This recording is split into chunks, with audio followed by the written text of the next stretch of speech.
영상 하단 더보기란 클릭하시면 간편하게 참여하실 수 있는 링크도 남겨놓을 거니까 이 링크 클릭하셔서 무료 정보방 입장하시기 바라겠습니다. 네, 안녕하세요. 주도현입니다. 오늘 5월 13일 월요일이고요. 오늘도 리플 같이 한번 살펴보도록 하겠습니다. 자, 오늘 오전장에서 추가 조정이 나오고 있는 모습이고 그러면서 700원 아래까지 내려가고 있는 모습을 우리가 확인할 수가 있습니다. 그래서 제가 이 주말과 이번 주 초에 리플의 시세가 어디에 형성되느냐에 따라서 단기적인 방향성을 정할 수 있다라고 말씀을 드렸죠. 이 기술적인 부분에서 이런 얘기를 해드렸었는데, 자, 최근 리플의 차트를 보시면 이 파란색으로 표시해 놓은 하락 추세 채널 안에서 움직이고 있었고요. 이 부분을 최근 상단을 돌파해주는 움직임이 나왔습니다. 그런데 이렇게 채널을 벗어났다가 다시 만약에 채널 안으로 들어오게 되면 우리가 이런 걸 트랩이라고 얘기하고, 트랩이 발생하게 되면 통상적으로 반대편 채널까지 이동한다 말씀을 드렸죠. 빠르게 추세 전환을 만들기 위해서는 이렇게 중앙선 라인에서 이 하락 추세 채널의 점선 라인에서 방향을 바꿔야지 그 추세가 반전된다 말씀을 드렸는데, 그 위에 상단을 돌파하고 나서 지금 다시 채널 안으로 들어오는 트랩이 될 거냐, 아니면 상단의 지지를 받고 추가 상승력이 나오면서 이전 이 하락 채널을 무효화시키면서 새로운 추세를 형성할 거냐, 그 기로에 서 있는 상황이기 때문에 요 며칠간의 차트가 상당히 중요하겠다 말씀을 드렸습니다. 만약에 다시 추가 하락이 나오면서 채널 안으로 들어오게 되면 이 채널 반대편까지도 이동할 수 있다라는 점 미리 말씀을 드리겠고요. 만약에 이런 상황이 발생하게 된다면 여기에 맞게 또 우리는 대응할 필요가 있겠죠. 이런 부분 카톡방에서 항상 브리핑해 드리고 대응 도와드리고 있으니까 들어오셔서 이런 정보들 함께 받아보시면 좋을 것 같고, 이 리플의 개별적인 이슈는 아무래도 소송 이슈가 있죠. SEC와 지금 진행하고 있는 소송이 이제 마무리 국면에 들어갔습니다. 이 소송은 2020년 12월부터 시작해서 벌써 만 3년 넘게 진행이 되고 있고, 작년에 있었던 약식 판결에서 이 기관들에게 판매된 XRP는 증권이다, 그리고 개인들에게 판매된 XRP는 증권이 아니다라는 판결문이 나왔습니다. 현재 리플과 SEC는 서류를 주고받는 과정을 거쳤고, 이 기관들에게 판매된 XRP에 대해서 증권이라고 판결이 났기 때문에 여기에 대한 벌금 협의가 이루어지고 있는 거죠.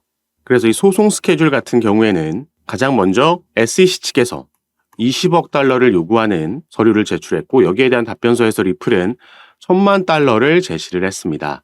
또 한 번 SEC 측에서 답변서를 보내면서 이 금액에는 차이가 없었고요. 그 서류가 바로 5월 6일 날 제출이 됐던 거죠. 5월 7일 날 만나서 미팅을 가져서 이 서류가 공개되기 전에 가릴 건 가리는 미팅을 진행하고 5월 8일 날 서류가 공개가 됐습니다. 이제 오늘 날짜 그리고 다음 주 양측이 최종 입장문을 법원에 제출하고 나면 이 관련 스케줄은 모두 마무리가 되고, 여기에 대한 최종 판결이 통상적으로는 한 달에서 2달 정도 안에 나오게 되는데, 일단 전문가들은 조금 더 늦게 나와서 9월 달까지도 늦어질 수 있다라는 예상이 나오고 있습니다.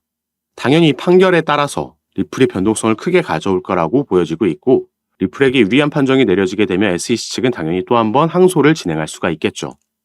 다만 아직 조금 시간이 있기 때문에 단기적인 방향성은 이 리플의 개별 이슈보다는 아무래도 시장 흐름과 함께 할 수 있겠다 보여지고 있습니다.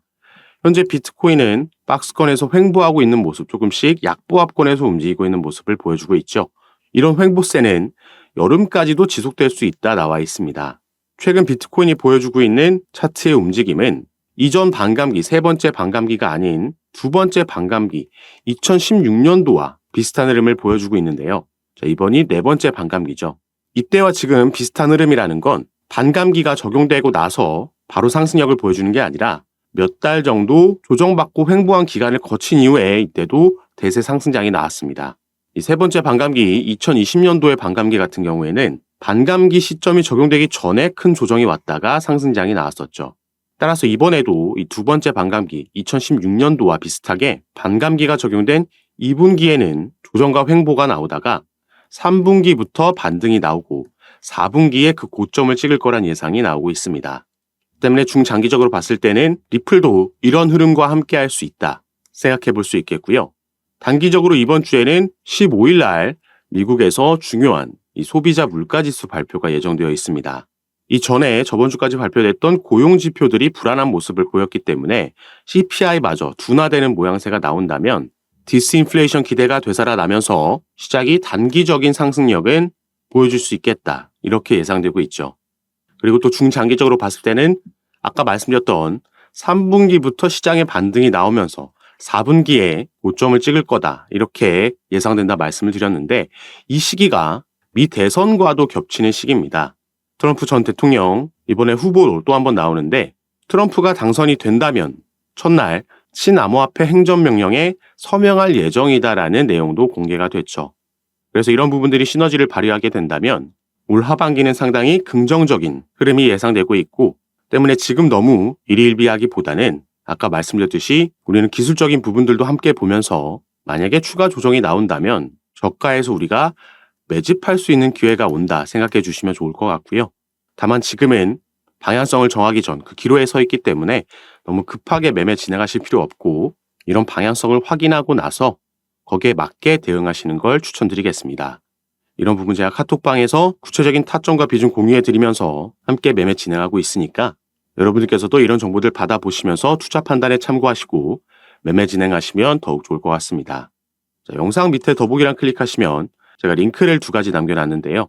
현재 여러분들께서 영상을 핸드폰으로 시청하고 계시다면 위에 있는 첫 번째 링크 클릭하시면 저에게 문자 보내실 수 있도록 화면이 전환될 거고 여러분들께서는 전송 버튼만 눌러주시면 제가 이 문자를 확인하는 대로 순차적으로 연락드려서 카톡방 초대를 도와드릴 거고 또 문자 전송이 힘드시거나 현재 영상을 컴퓨터로 시청하고 계신 분들은 이 밑에 있는 2번째 링크 통해서도 동일하게 참여가 가능하십니다.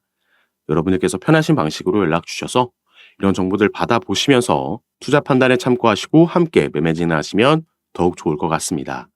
자, 그리고 리플 같은 경우에는 중장기적으로 봤을 때 우리가 기대해 볼 수 있는 상승 재료가 또 한 가지 남아 있습니다. 그래서 여기에 대해서도 같이 한번 살펴보면서 말씀을 드릴 건데 자, 리플은 올해 2월 달에 미국 내에서 다시 송금 사업을 재개하겠다라는 발표를 했고요. 그 후 일주일 만에 스탠다드 커스티디언 트러스트라는 미국 내에서 정부의 인가를 받은 암호화폐 수탁 업체를 인수했다라는 발표를 했습니다. 자, 리플은 2020년도 12월 달에 SEC에서 미국의 증권거래위원회에서 처음 리플의 소송을 제기하고 나서 미국 내 사업을 철수할 수밖에 없었고 그래서 많은 거래소에서도 상장 폐지되는 악재가 잇따라 나왔습니다. 이 이후부터는 리플의 대부분의 수익은 미국 외에서 발생을 했었고 그래서 비교적 최근까지도 리플이 본사를 유럽이나 두바이 쪽으로 옮길 수도 있다. 유럽의 영국이나 아일랜드에 이런 부분을 실제로 알아보고 있다라는 뉴스들도 나왔습니다. 그런데 2월 달 들어서면서 미국 내 사업을 재개하겠다라는 발표를 한 거고 실제로 그런 움직임을 가져갔다라는 거죠. 자, 그러면은 리플이 왜 이 시점에서 어떤 걸 믿고 다시 미국으로 돌아와서 사업을 재개하려는 건지 이 부분이 오늘 말씀드릴 중요 포인트가 되겠습니다. 자, 리플 관련해서 최근 이런 소식이 전해졌습니다. 코인리스를 비롯한 국내 매체에서는 크게 다뤄지지 않았기 때문에 속보로도 전달되지 않았기 때문에 모르시는 분들이 많으신데 자, 코인베이스라는 미국의 암호화폐 거래소에 리플이 이 선물 시장에 새롭게 상장이 됐습니다. 현물 같은 경우에는 작년에 약시 재판이 끝난 이후에 다시 재상장이 이미 됐었지만 자, 선물 시장에는 처음으로 새롭게 상장이 된 거죠. 자, 여기서 리플과 코인베이스의 관계를 간략하게 말씀드리자면 자, 미국에는 이 디지털 커런시 그룹이라는 DCG가 있죠. 가장 유명한 암호화폐 벤처 캐피탈이라고 보시면 되겠고 여기에 설립자이자 CEO 베리 실버트는 제2의 워린 버핏이라고 평가받는 이 암호화폐 업계에서 꽤 중요한 인물입니다.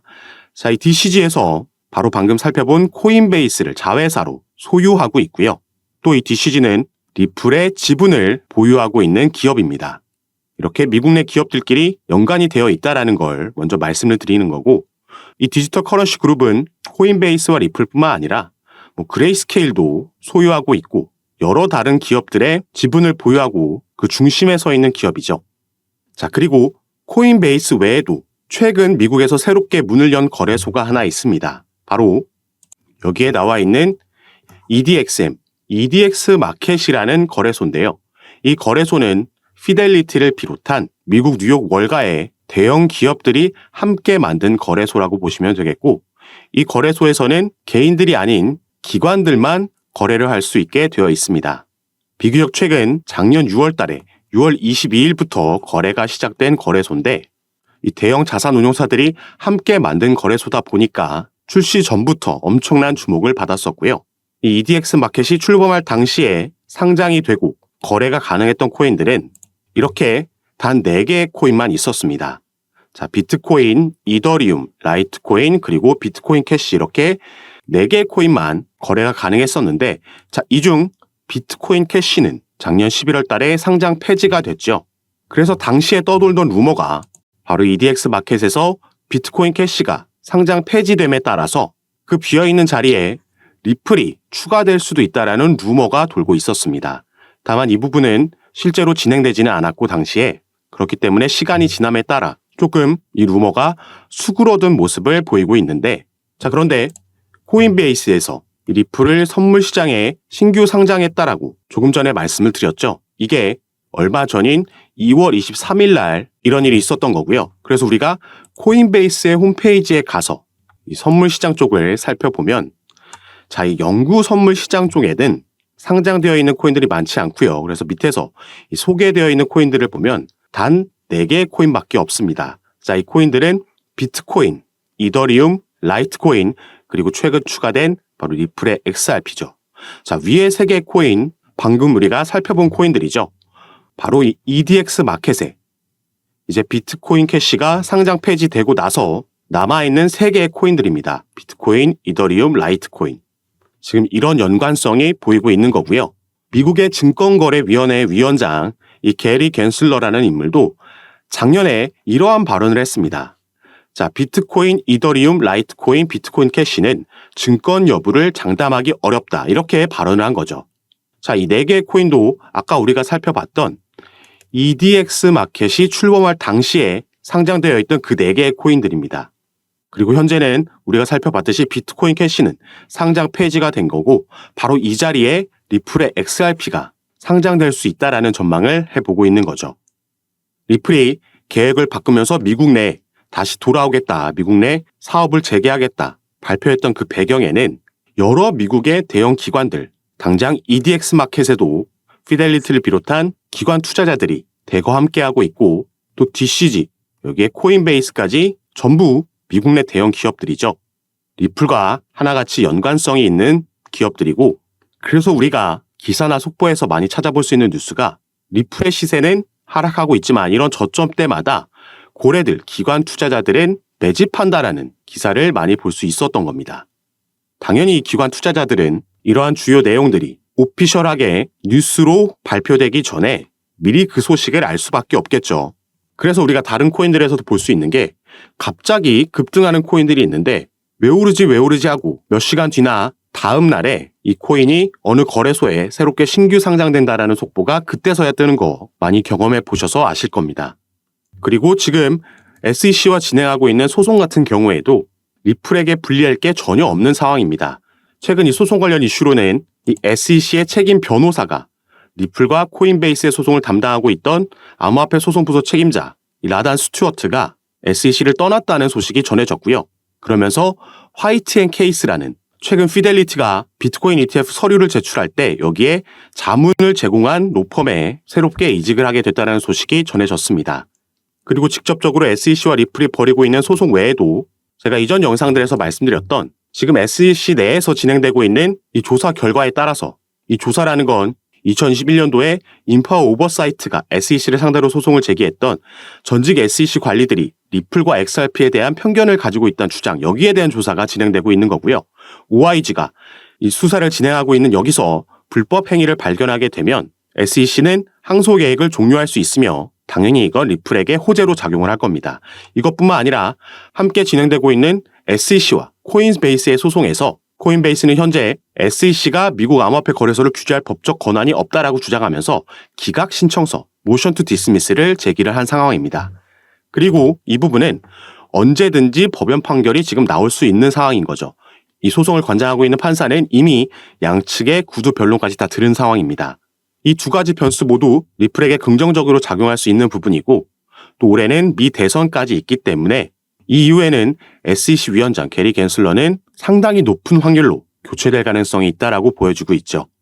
그리고 오늘 중점적으로 살펴본 이 EDXM 상장 이슈도 어마어마한 호재로 작용할 수 있습니다.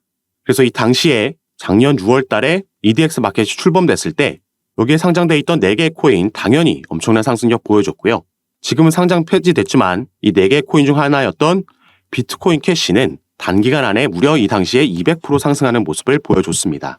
자, 리플이 만약에 여기에 상장되게 되면 당연히 비트코인 캐시보다 코인 시장에서는 시장의 주목을 많이 받고 상징적인 코인이기 때문에 지금은 우리가 상상도 할 수 없는 급등하는 모양새도 충분히 나올 수 있다 보여지는 부분이죠.